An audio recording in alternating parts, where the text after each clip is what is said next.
I 100% think that is, in fact, it is already the case in many respects. And companies are waking up to the fact that there's incredible talent across Africa finally. And you know, it was always silver linings. I think one of the silver linings with the pandemic is that various organizations are far more open to things like remote working and to realizing that their talent pool, potential talent pool, is global. And that's certainly the case when when it comes to building virtual worlds. They're virtual. You don't need to be anywhere except perhaps somewhere with decent internet, which may be a challenge, but only, I think, a very short-term challenge, generally speaking, for Africa now. I think that we're certainly going in the right direction there.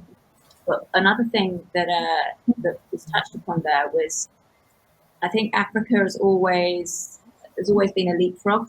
So whereas we had everybody else was using laptops and desktop computers, Africa kind of went straight to mobile for various different reasons.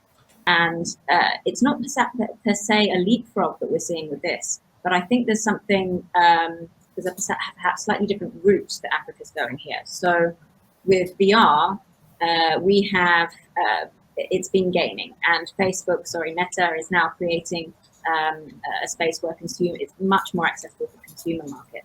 I believe in Africa, it's actually going to be enterprise and business that's going to lead the way here. And the reason being is that they're the ones that have the money. So rather than just providing a laptop to all of your employees, it's very accessible now to supply a VR headset as well, so that your distributed teams can connect and collaborate more easily, whether they're in Africa or whether they're elsewhere. And that's something that I find really exciting. So then I think picking up on that, Joe, you could then have an early community of corporate users or people that work for corporates and have been given the device by corporate. So you'll have maybe a limited community, perhaps of a few 100,000 or maybe 1 million people across the continent, on its own.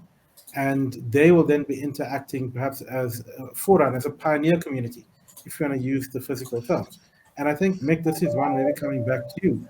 So would this community perhaps look to create their own stable coins or their own tokens or their own even crypto coin to transact amongst themselves in this early world? How do you see that piece coming about?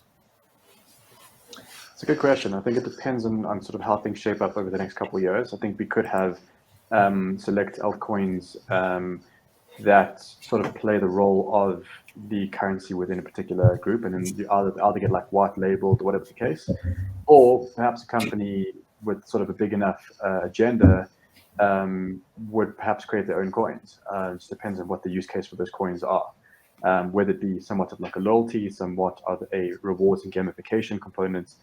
It just depends on what they want to use them for. But I think if there's a will, there's a way. If they need to, and if they see the benefit of it, they definitely will. It's becoming a lot more accessible and a lot easier to create these altcoins.